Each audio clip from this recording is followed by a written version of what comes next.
Okay, this might actually not be.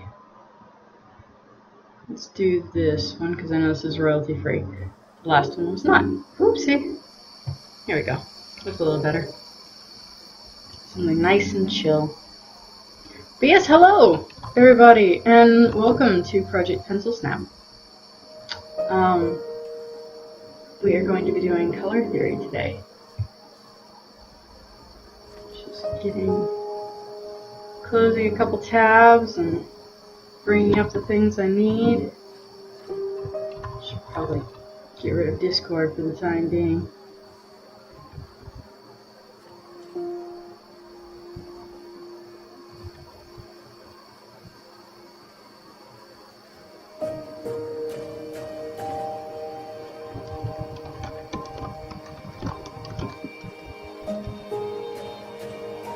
Okay, just close that.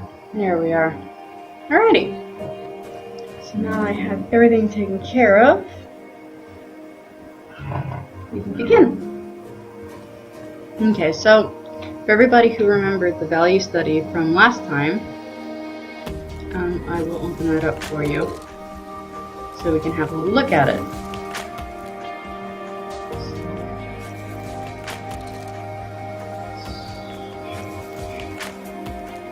Where is it?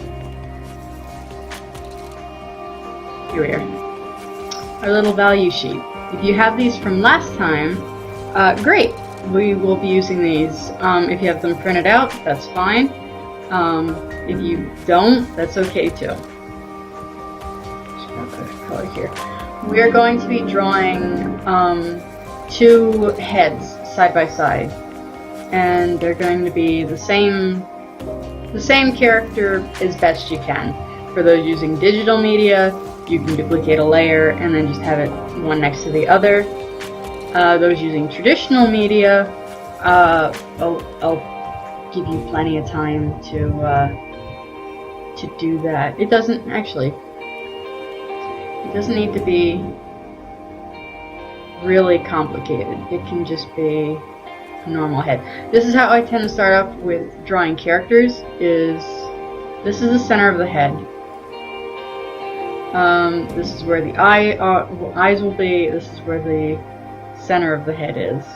And then the jaw comes down from there.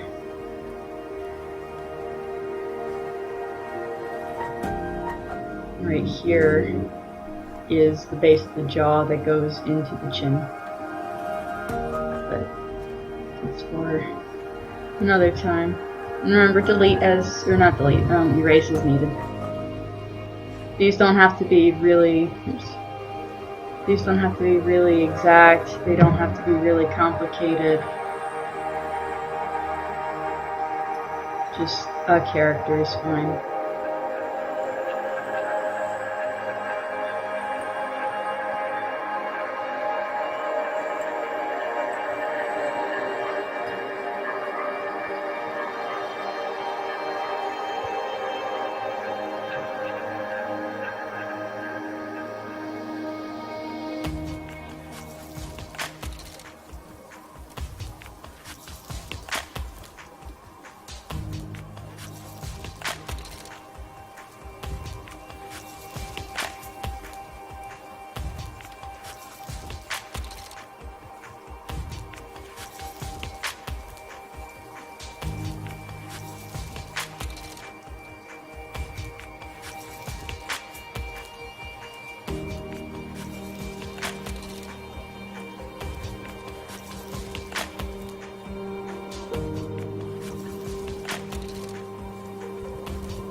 And if this is too hard to draw people for you, a circle or a box might work better.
And again, if you don't want to draw a person, a circle or a box would work just fine too for this tutorial. In fact, I might do that instead, because I'm realizing now as I'm getting more and more into this drawing that that's probably a good idea, is to go simpler instead of all out.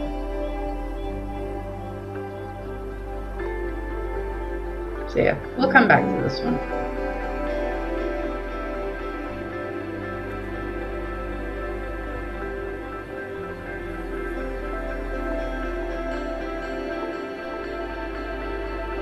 That character, it's nice. But no, we'll come back to that. So, I'm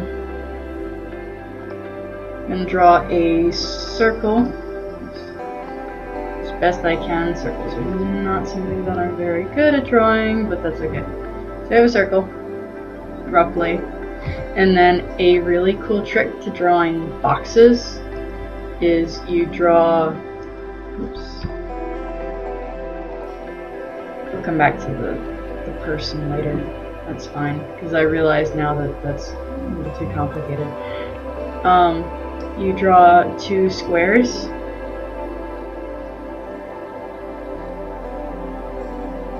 And you connect the lines. And then you erase all the ones that you don't want. And look, you have a box. If I left it like this, you could see inside the box. Now it's a solid cube.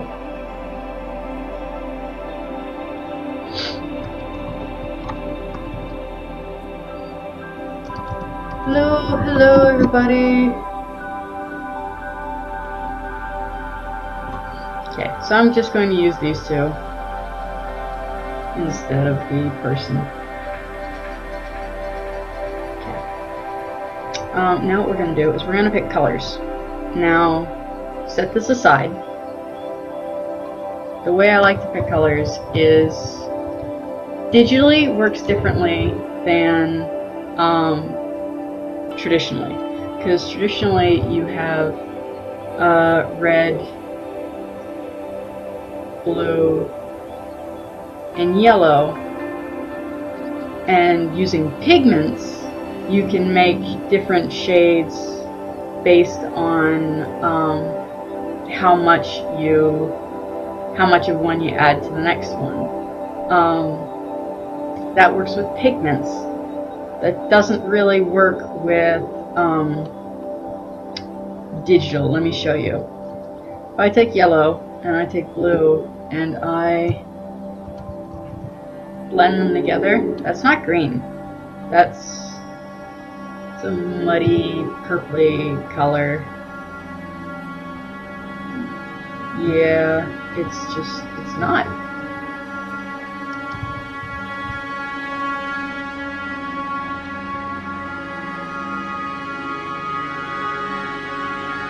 It doesn't even look green to the eye. Oops. See, this one even ended up orange. This one ended up slightly more yellow, but this, it's not purple. That's the closest, and it's a dark, muddy gray. Now what happens, the difference between digital and traditional is light. So while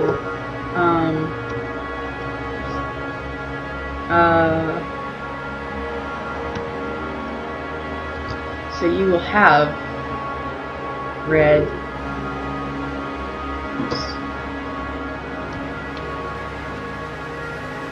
blue,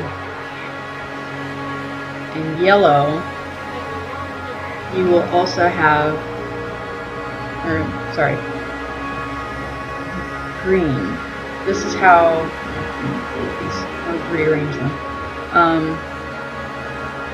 Light is based on a red, blue, green system. That is how light works inside a computer. There are other colors, like when you're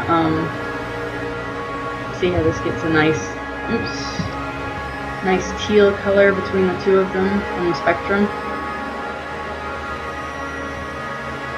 But more specifically, instead of this, it's what you see when you look at a printer. If anybody's ever looked at a printer, you see it's black and white and CMYK. And CMYK stands for cyan, magenta,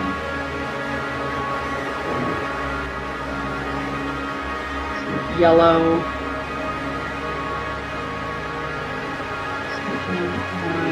and then K is black, I think. But you've probably seen these colors as well. They're highly saturated, but that's how it works for printing. Is it recognizes these dots, and you get very different mixes between the two. Now, when I'm picking color, because I tend to work digitally, is I find a relatively saturated color. The farther it is to the right side, the more saturated it is. The farther it is to the left side, the desaturated it is. So this is mostly, this entire line at the very end is black and white, and these are saturated colors. So say I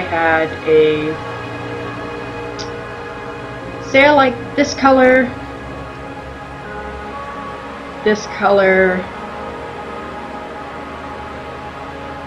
and this color. Well, why do these colors not work? They're all the same saturation, even if they're different hues. Okay, so take this one, and we make this more saturated. So here's this color, blue, and then we're gonna bring this one up, but also desaturated. This makes for a more cohesive color palette. And then you can do the same thing as anyone with a palette, like if you're using paints. You can find the middle colors, the connecting colors. So now I went from this palette to this,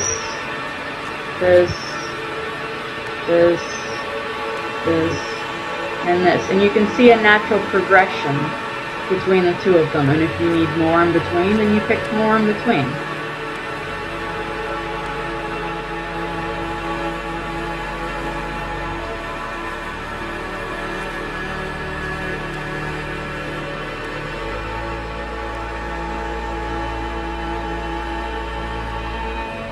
Okay. See? Now this I could make something with. This I could not. And you can pick paints in a similar sort of fashion.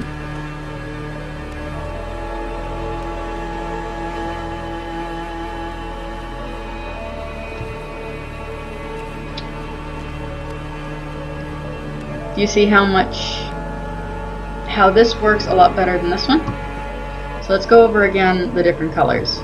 So this is super saturated, and it's about a mid-tone.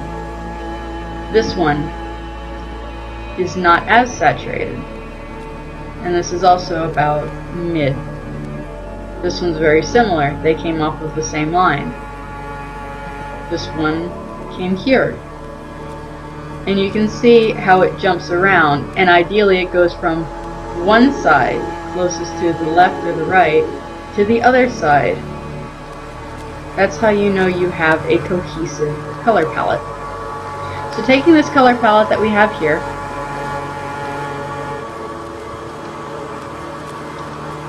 let's shrink this down. We're going to take this new color palette and we're going to use this one with the sphere. What I like to do is find what my base color is going to be. So what color is the sphere? Well, our light is clearly a light bluish light that's going to be coming down. Our shadows are going to be a reddish purple. So that means our ball must probably be blue.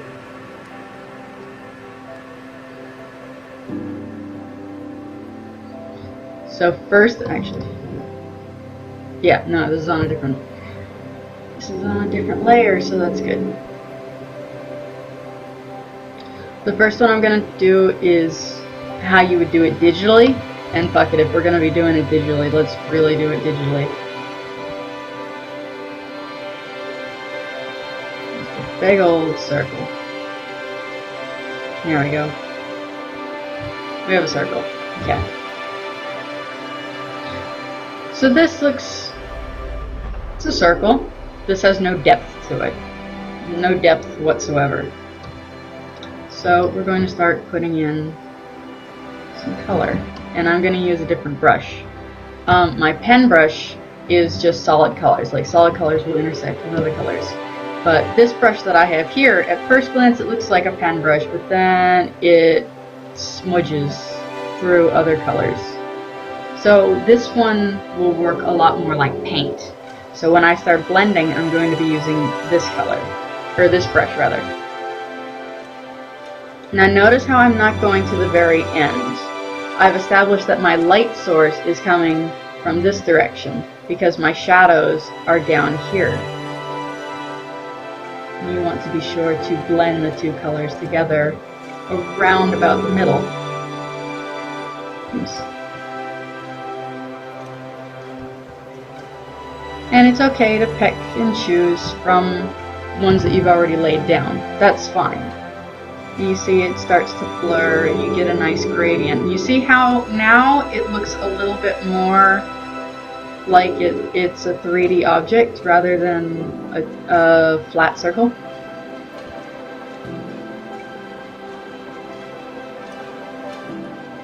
Now looking at our value scale from before, we're still really light.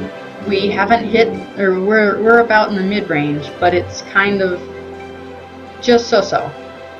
We haven't really hit anything too dark, and really if we wanted to push the values of this, I would probably go with something even darker than red.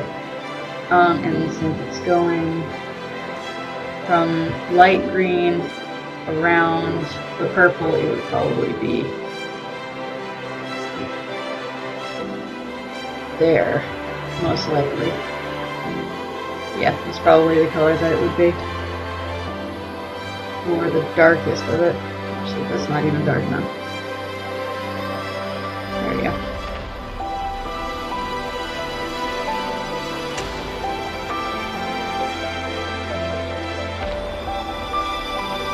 And this you only get in the darkest spots. You don't want to use too much of absolute dark, and you don't, in the same breath, you don't want to use too much of absolute light, unless that's what you're going for. And the way that I'm painting this now sort of mimics the way you would paint with like acrylics. Now that is the shadow, so we don't want it to overcome this.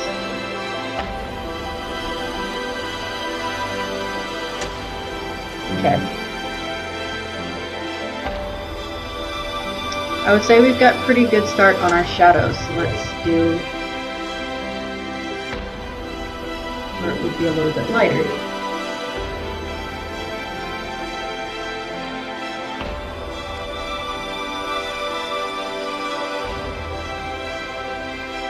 Now, depending on what material the ball is, will determine how shiny it is, how bright it is.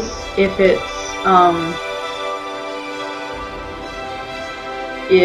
is a rubber ball, it'll probably end up looking a lot like this, where it's pretty soft on transitions.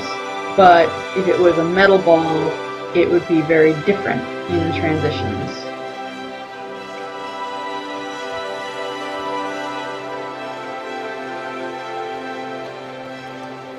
Now I want to get a lot closer to the edge.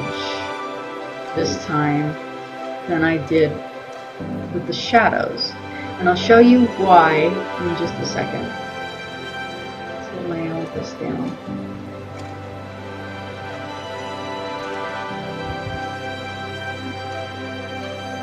Now you could just as easily grab a blending brush and then just like brush it that way. Or if you wanted it to be, you see how smooth this one looks?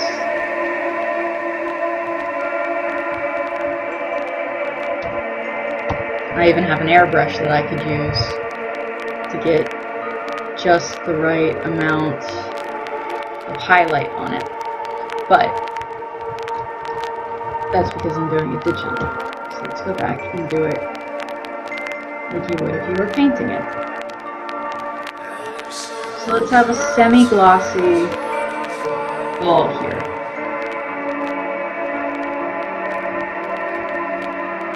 So it's not too much and not too little, but it would definitely have some give to it. And it would also have light that comes down into the shadow portion. These are called backlighting. So you have some of this, not too much, but you have a little bit of it. And yes, I did just change brushes there, but that's fine.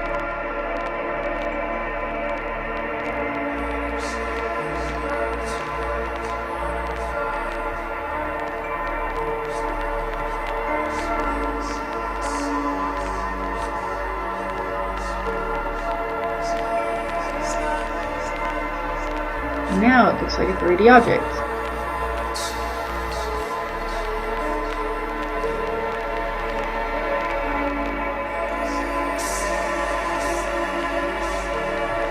And if you wanted it to be high gloss, you would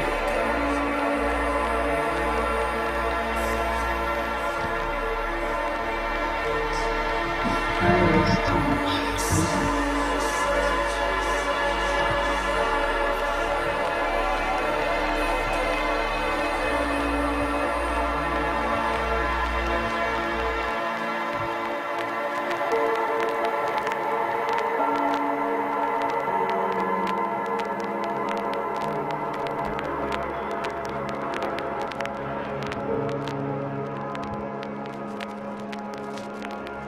And high gloss too would have backlighting.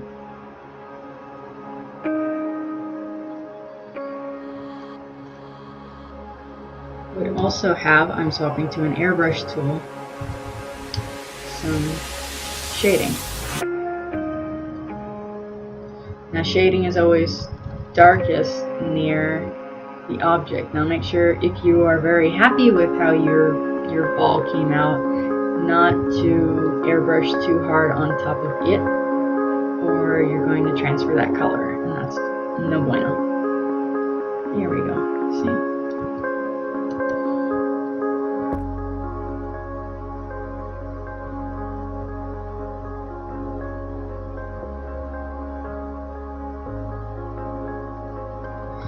Now this, I know it's a oops.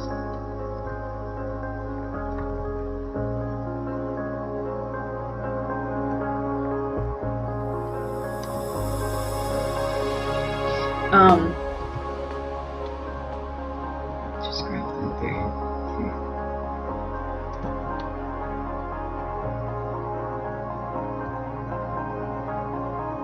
There we go. That's the right color. As you notice, the lower part of this here is picking up color from, like, on the ball, same as the light is picking up the color, or the ball is picking up the color from the light.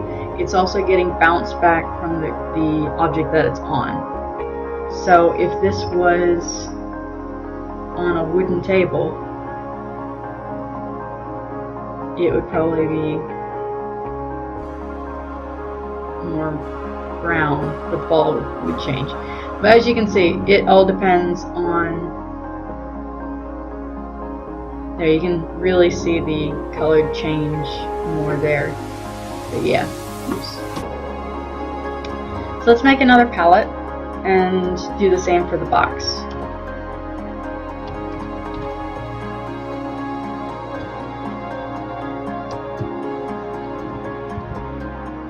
Okay, so pick 3 colors. So we've got a red to cyan. So red to cyan. So let's go from blue to yellow. Oh no, it's not gonna be very much different now, is it? Let's do a limited color palette. Ever wondered what it would be like if there were no time? Live in every dimension, live in every moment. Mustardy yellow. Sometimes I wish I could just be young again. Light What would I do green. being able to just go back? All those feelings, all that love, all my memories that This floating around color. somewhere. I live in every dream, Teal. fearful, concerned. My heart yearns for the past. Now, as I said before, these need to be slightly different. We have a brighter yellow. Let's keep this color green. Let's push this one down slightly. And then this one, because that one's down so dark, we need to push this even more. Far enough. There we go. So we went from this to this. So now we establish where our light source is.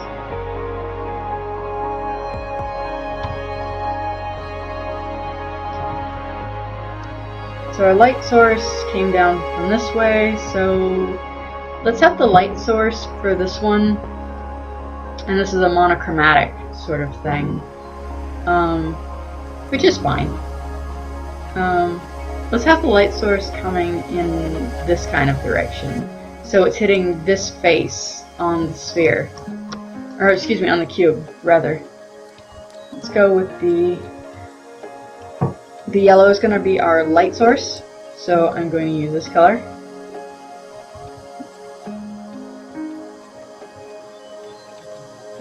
And if this is the lightest face, this one is probably going to be the darkest face.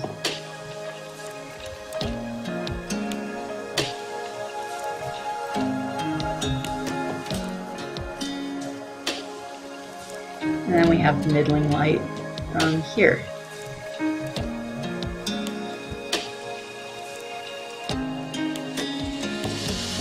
Let's just clean this up a little bit.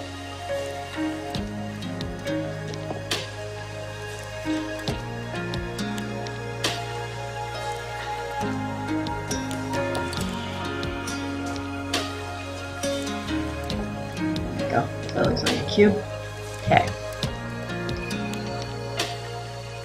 Now, because it is hitting directly here, it's going to expand outwards from here.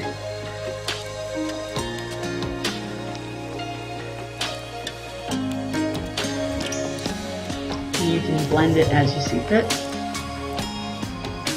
But the thing about cubes is cubes have edges. And the thing about edges is they really catch differences of color.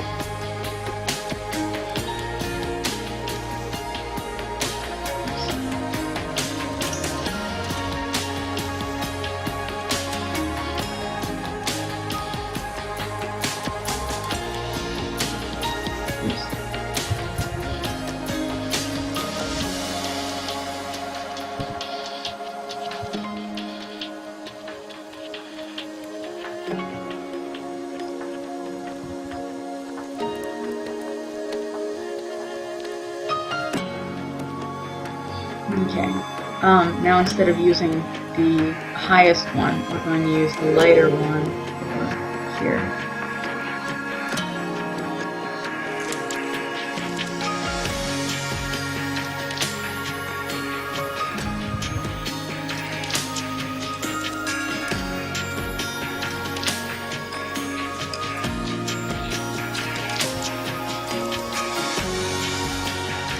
And again, I'm swapping brushes as I need to.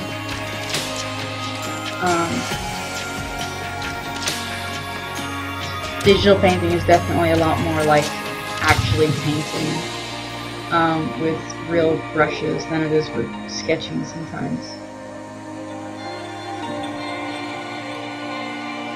Or rather, it's a lot more like painting with brushes than it is with like sketching with colored pencils. And just make sure you keep that there is an edge. It's kind of like a slightly backlit, not backlit, it's a highlight.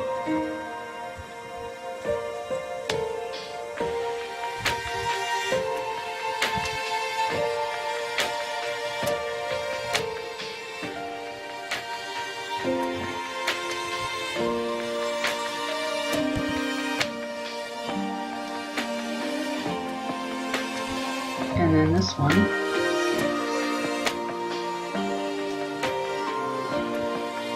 it's coming from both these angles. This way and this way.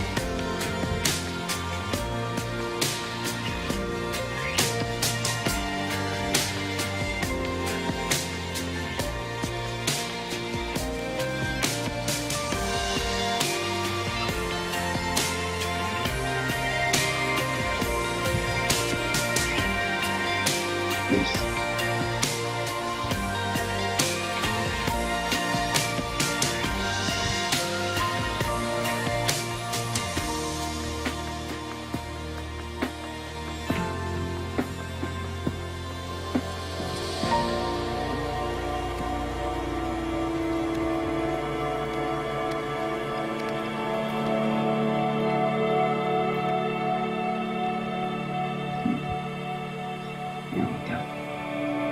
Oops.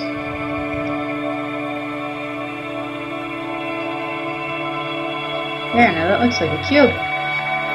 Looks like it has three-dimensionality. Looks about right.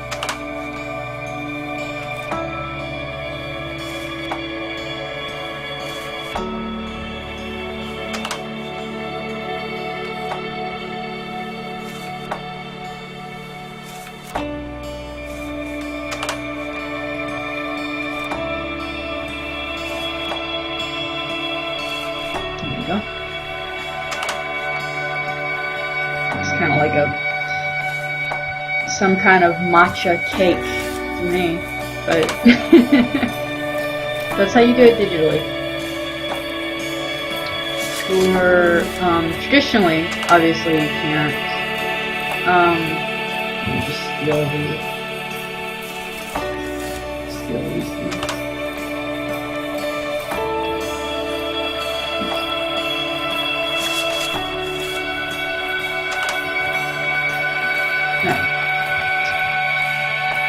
Traditionally, obviously, you can't start with something like that if you're working with, say, colored pencil.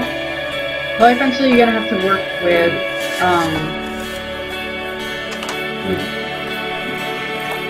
well, I'll show you. I will be using the airbrush tool that I have to simulate, if you're using a 2B or a 2H pencil, how you can hold it sideways and get that like shading. So you would find a color for your shadows first, maybe. Making sure that it is the most concentrated around where your sphere is going to be sitting.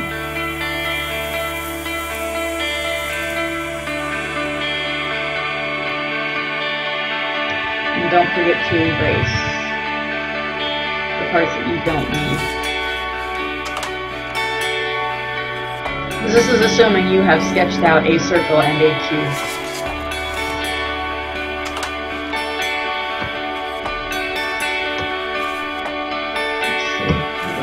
There we go. Pencil. Alright. So grab the one. And again, make sure you check these with your values on here. So, I forgot to mention, for digital drawings, the way that you do that to check to see if your values are good, you go into hue saturation and you turn the saturation all the way down. If this goes from dark to light, good job. This is a good choice. But if you get some that are maybe a little muddy, like say if there isn't enough distinction between these two as compared to the rest of them, maybe think about swapping it out. See, there's not a whole lot of difference between these two colors, and there's not a whole lot of difference between these two colors. So I might just swap something out or what have you. But that's how you do that digitally. So why not just keep going here. Okay. See, I'm not touching where I erased for the shadows. For the traditional version, I am using my pencil brush, which is, it looks like a pencil, and the shader, which is like if I was doing it sideways, you know? Don't forget, if you are using colored pencils, there are smudge sticks, and you can use your finger. Preferably put a piece of paper around your finger to smudge, otherwise you're going to have some messy fingers.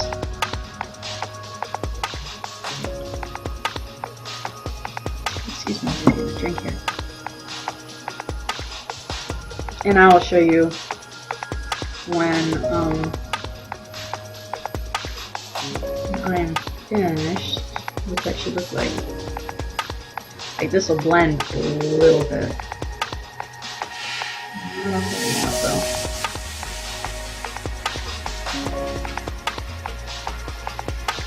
And it's just little at a time, little at a time, little at a time. Try and feel out where you can go.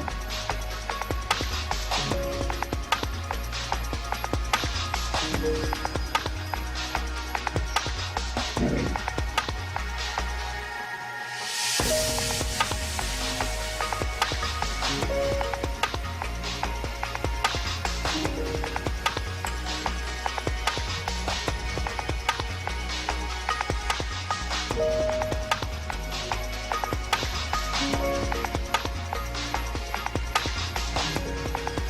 Colored pencils can blend really well too. Just be careful not to go too dark, because the problem is if you go too dark with your colored pencils, it is very hard to go back to being light again. You can try, but there's no guarantee you will succeed.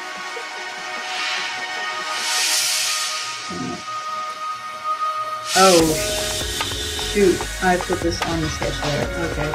Well.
There we go.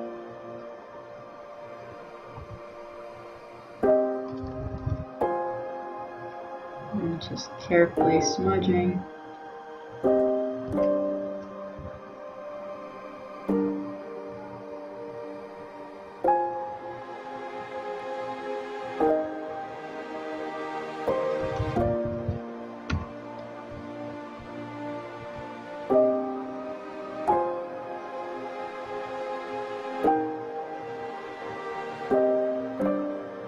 go.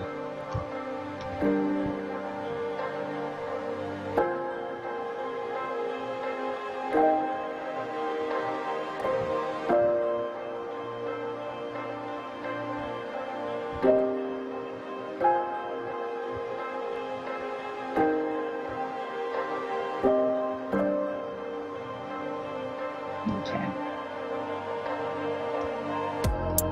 And same with this one.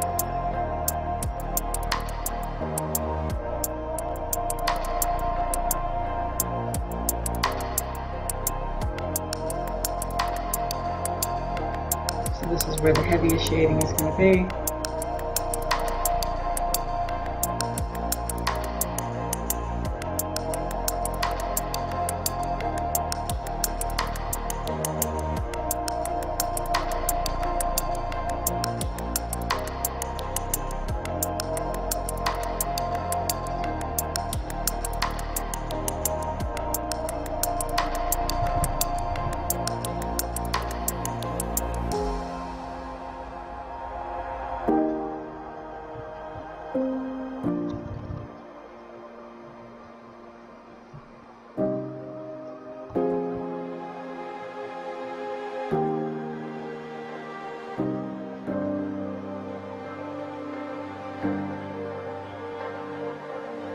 So long as you don't press down too hard, you should be able to fix any mistakes that you make, so don't worry too much. So long as you're going lightly at first, you can always darken it up later, but you cannot lighten it if you have already made it dark.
You see it's already starting to take shape.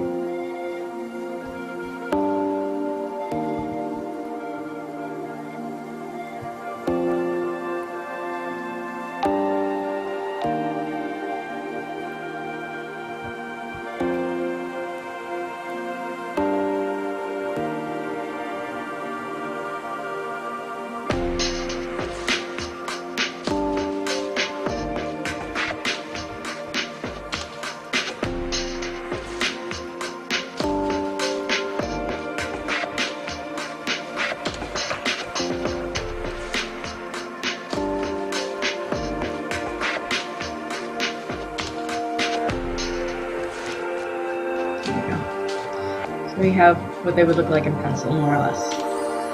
So going back to that girl I had drawn before, I'm going to show you how I do these sorts of things digitally. So I'm going to set this to multiply as my sketch layer, turn it down a little bit, and then I pick my colors. So I know that I want this to be relatively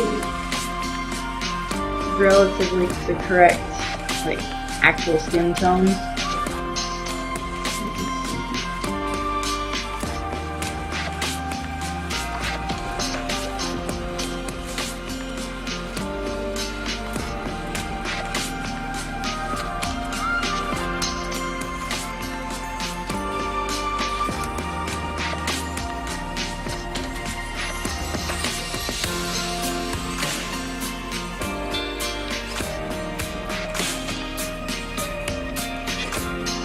Here's another thing that I like to do. If I want to introduce a new color into the setup once I have it. I'll do like this. Say the light is going to be that color. No.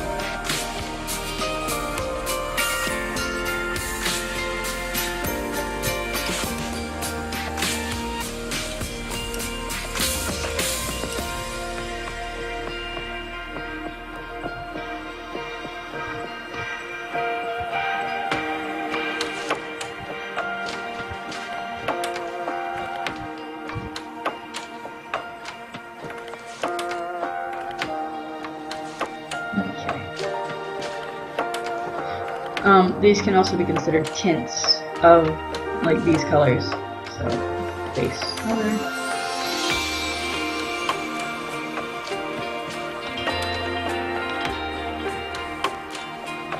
It's like a nice dark skin tone.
Why am I bringing this dark color down where the ears are? Well, the ears are going to be where there's going to be more darker colors. So I'm going to start it with this color.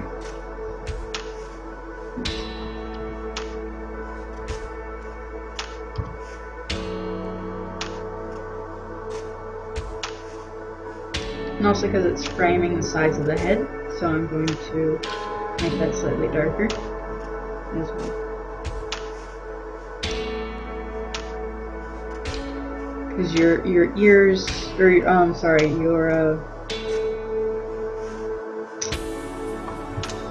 what do you call it? Sideburns tend to come down this way. So just use the sideburns to help frame the face a little bit.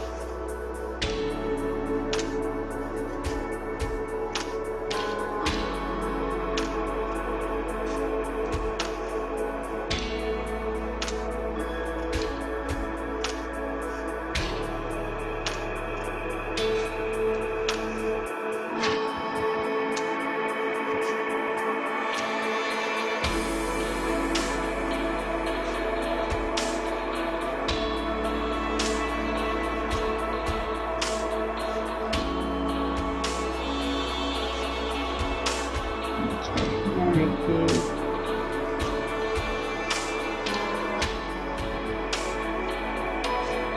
The band this person is wearing in their hair. So I can barely see it.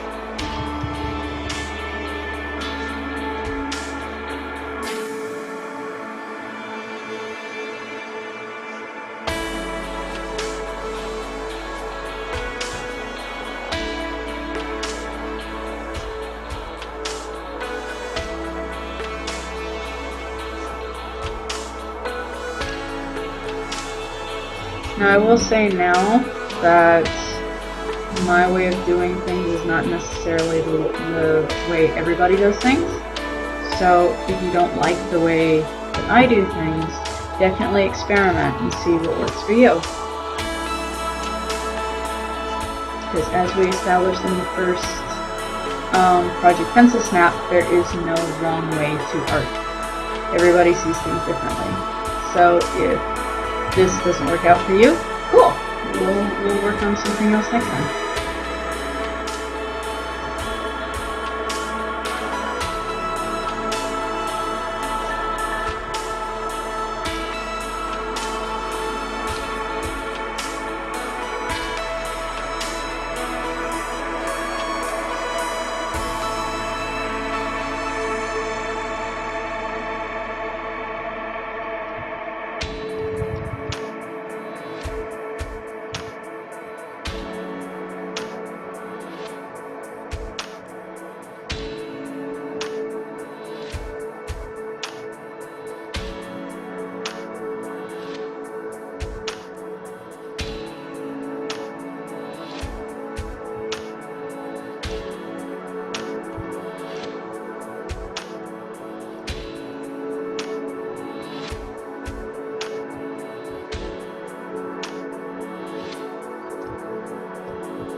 And again, I need to establish where the light source is and what color the light is.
the backlight.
Okay. So this is the base color, yes. Highlight color.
Sorry, I'm a bit quiet. Just not a whole. Oops. Not a whole lot to say. Just working in the different highlights, lowlights, and everything else that that you need for a character.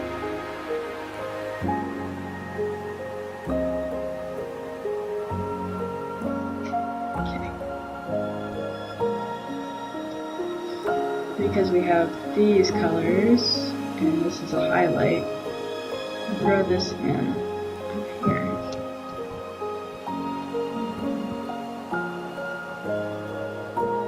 Maybe a little bit, just the straight up color itself.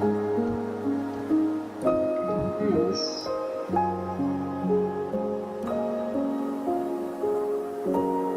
Is some of the backlighting.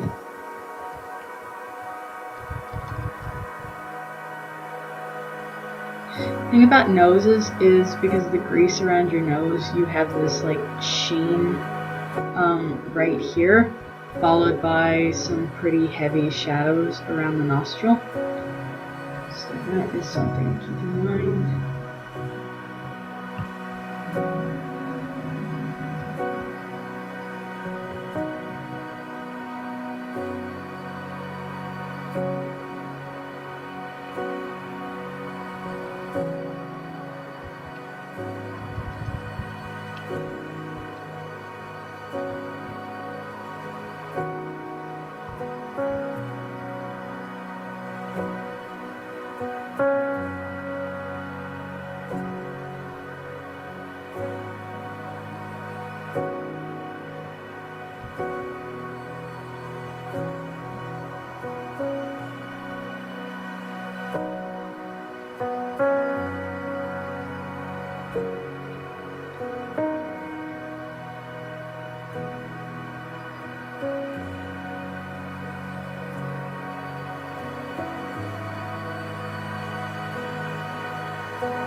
Anybody around to watch? Anybody at all?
I'm gonna hide this.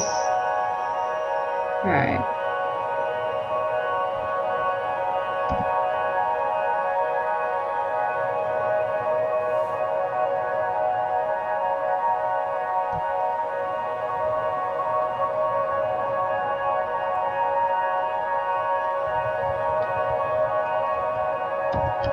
Excuse me.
Hey, Kaz, how's it going?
That's okay.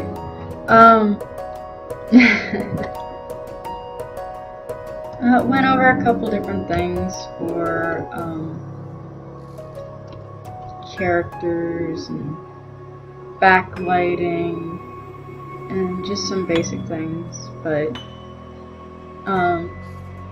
right now I'm just pretty much showing my process of digital painting. I'm not trying to be like super fancy or anything.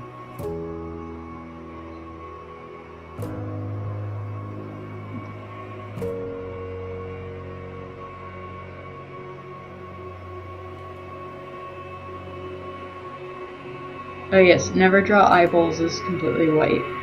Just don't do that. Eyeballs are not completely white.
There are some people who are really good at digital painting, and I am not one of those people. And I'm talking about like folks that can hammer out something like this in a half hour.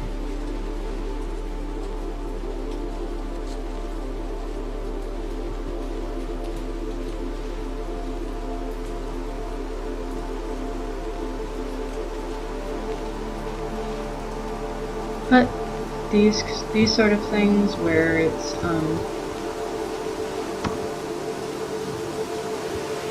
these studies are just as much for my benefit as it is for your guys's, so this helps me too.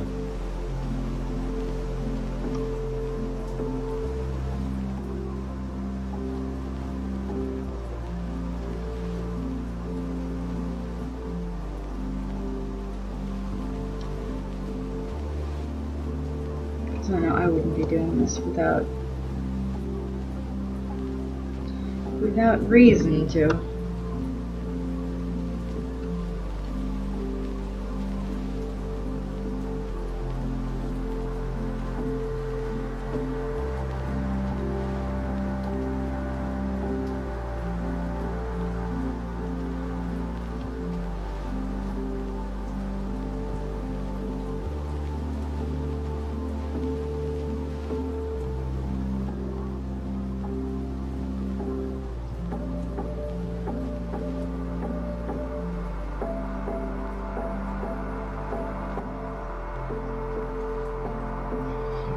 There we go.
Okay.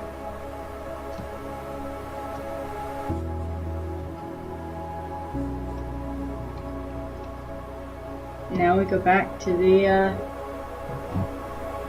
value scale from before, and we find out if we did good.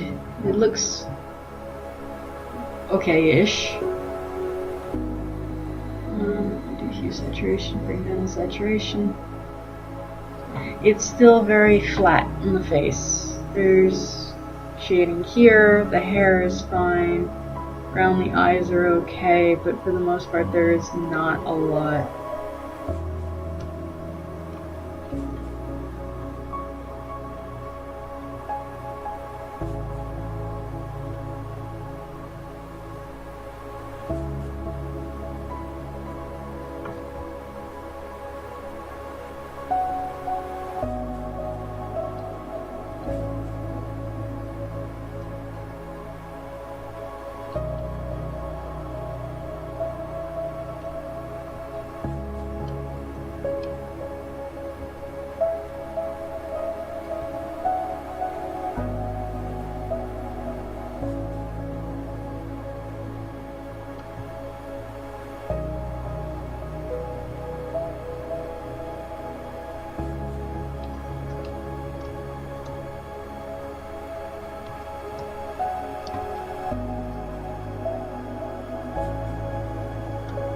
is I don't want her to go to bed. I don't want her to look too pale. She's not meant to be pale.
I'm going to slap an overlay layer on top of this one. Just try and fix some things. Let's see.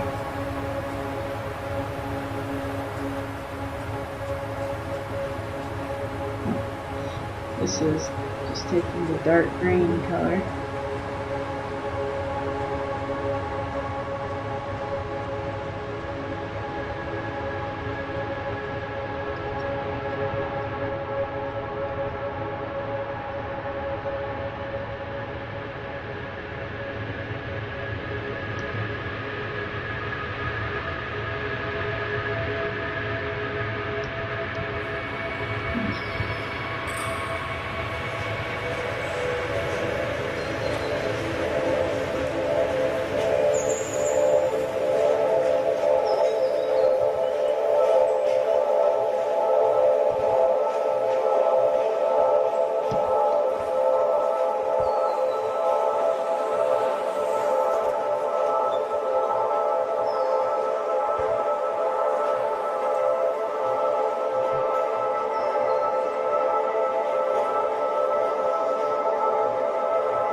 Look, kitty cat.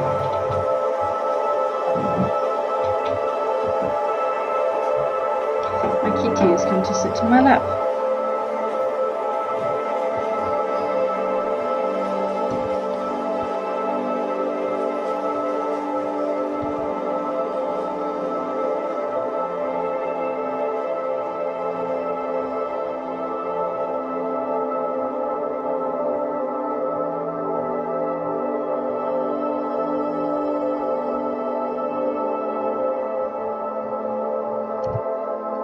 Here we go.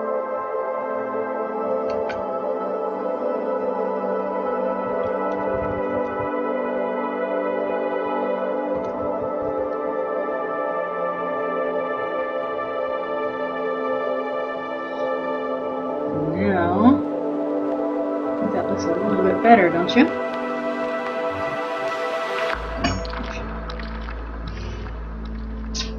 Good kitty. What are you doing?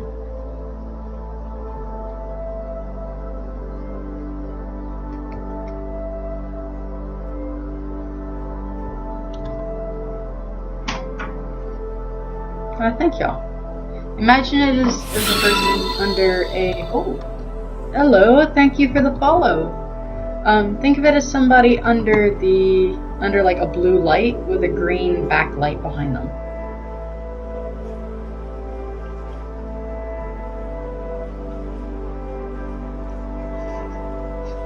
We're just playing around with colors, seeing how it works on skin tones.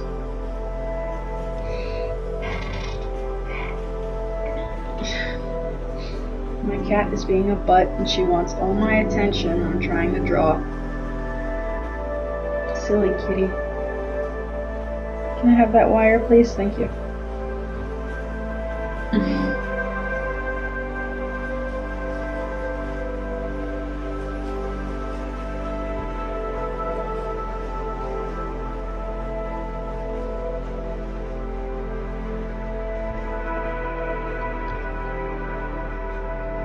This is going to be...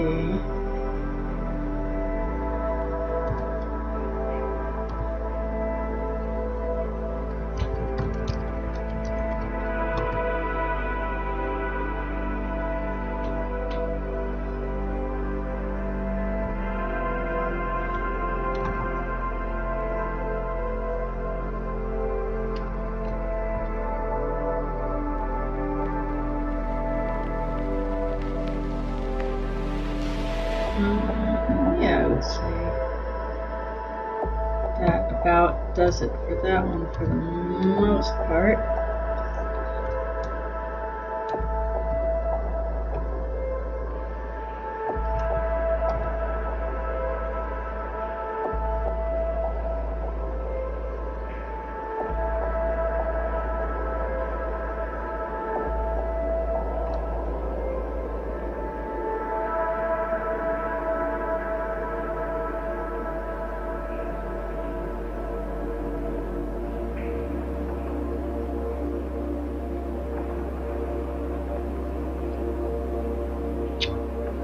Kitty cat. You silly girl. We won. We won.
Does anybody have any questions about color theory or how to make palettes and things like that?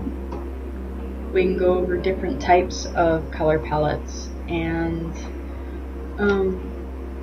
how they affect a drawing. So this is this one.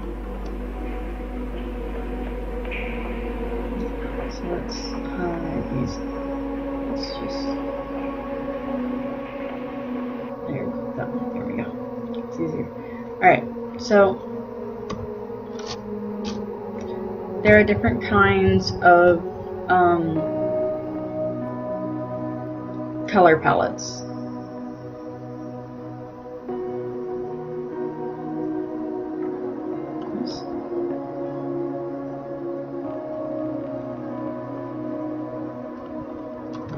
I can never remember how to spell palette, because there's the palette, like the wooden ones that you put stuff on, and then there's palettes for painting, and they're spelled differently, and I don't care.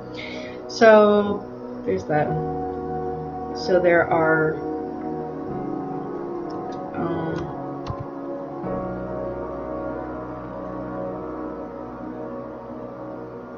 monochromatic,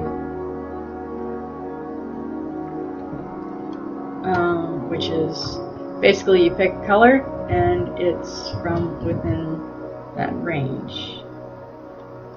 So say the latest one is here.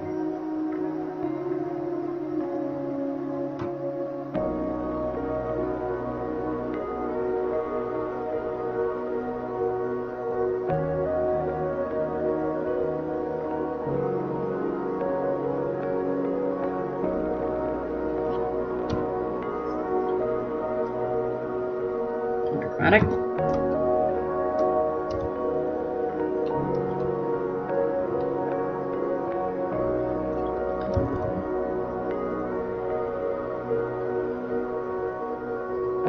Triadic, where it's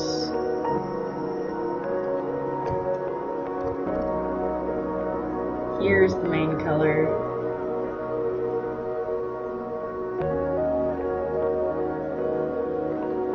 here's the next color, and the fourth one is out here. And then between the three of these,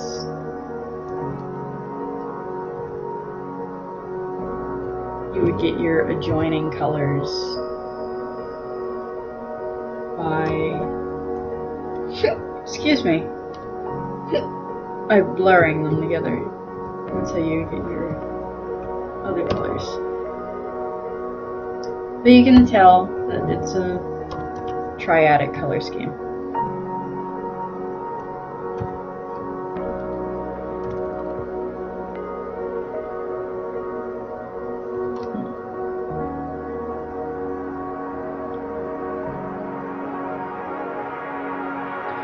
Quadratic is interesting because it's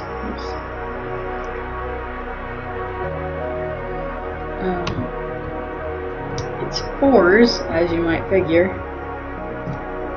but it's two from the top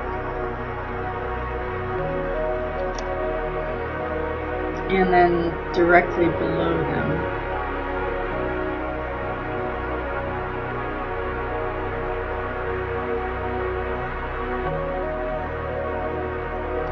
and you would find the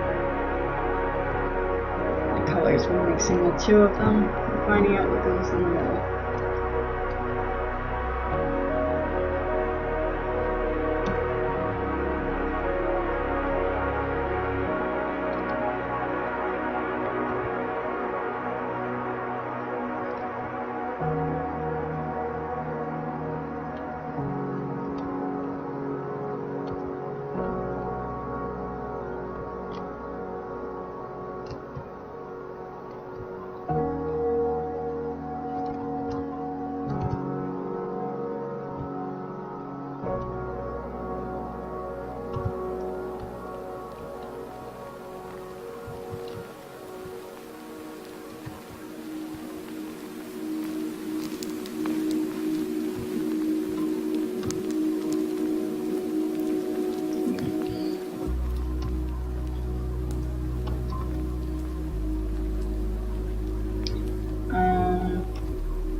There's also a form of quadratic where it takes the on the color wheel, it takes these three and then this one, like an upside down peace sign. So spinning that around in different directions so we get something different each time. And just start with the green.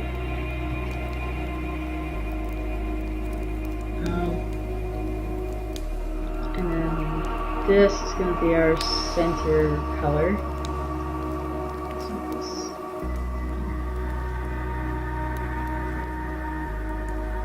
like a light orangey.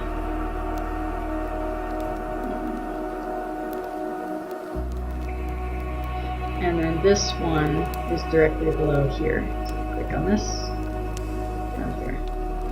And normally this color is going to be your contrasting color. So this is really good for having contrasty pieces.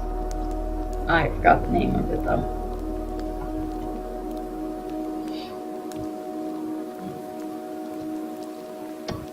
But you can set up a color scheme any way you'd like. And you can get some cool stuff off of them.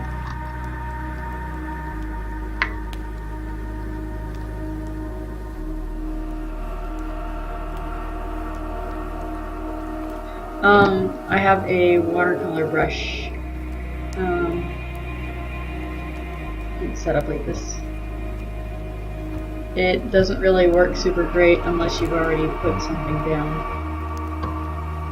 It's like this. I'll pick a watercolor brush, and it blends it.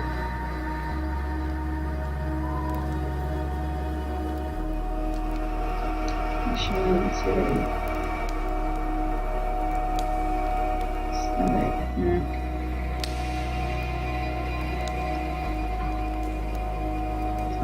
don't like that at all. But you can like fit your brushes to look any way that you like, and they come out with a whole bunch of different things. See, I can turn into lava. Oops.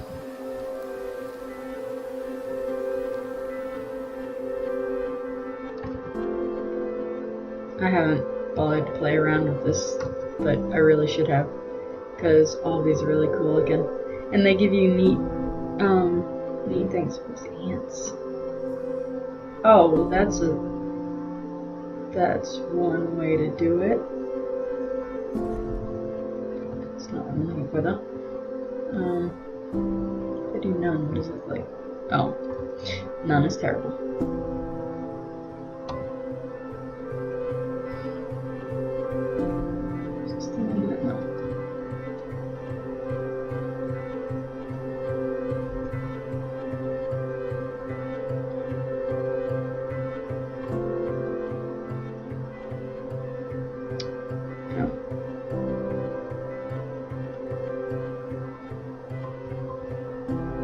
And I can make this as like scratchy or soft as I needed to.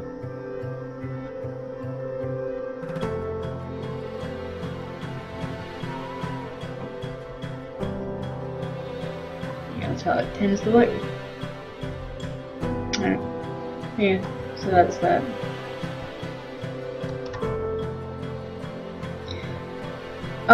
It's just a random ambient sound that I found on YouTube. I was searching for royalty-free music. I can link it to you.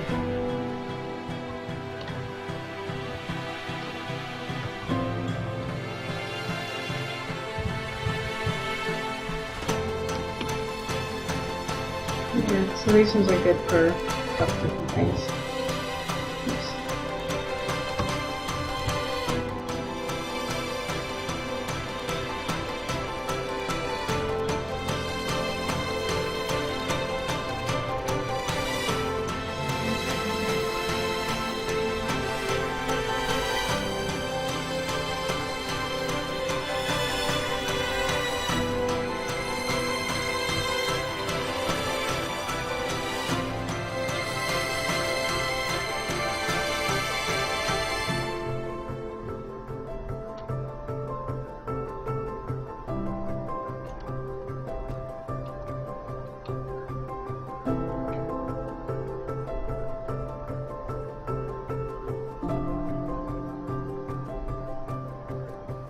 I do like those random color palette challenges. Those were a lot of fun. I used to do those a lot when I was a little more active on Tumblr.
Something like that.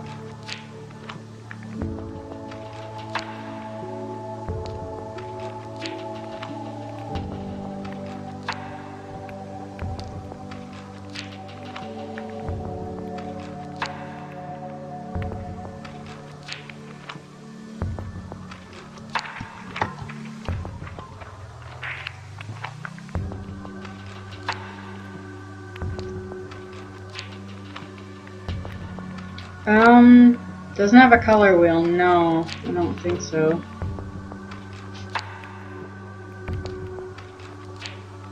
There's a program that I've heard of called Krita, and I'll spell it in chat. That's something of a combination between Photoshop and Sai, and it's free, and it's got a color wheel, and it does most of the things that both of those two programs do.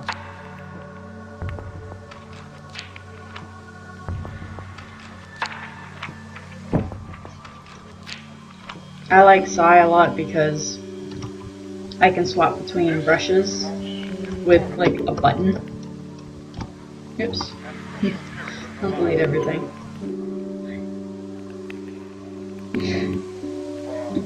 What do you do now? Decide now. Yeah, I swear. But yeah, Photoshop is great because you can have basically infinite brushes and just load them up, but no, I like this. I like this one. And obviously from your base colors you would extrapolate from there, but it's alright. I don't know what more to say, really. I think this covers some of the basics of color theory.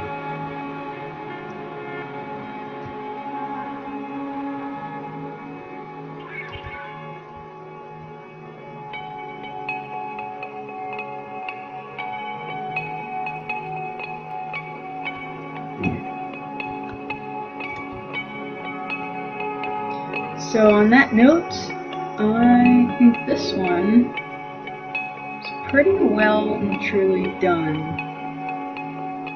So that was a very quick Project Pencil Snap.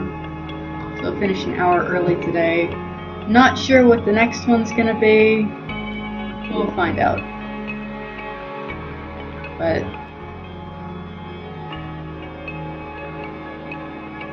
we'll know by next month. Till then, everybody, I will see you. Thank you for coming to the stream. Take care. Bye!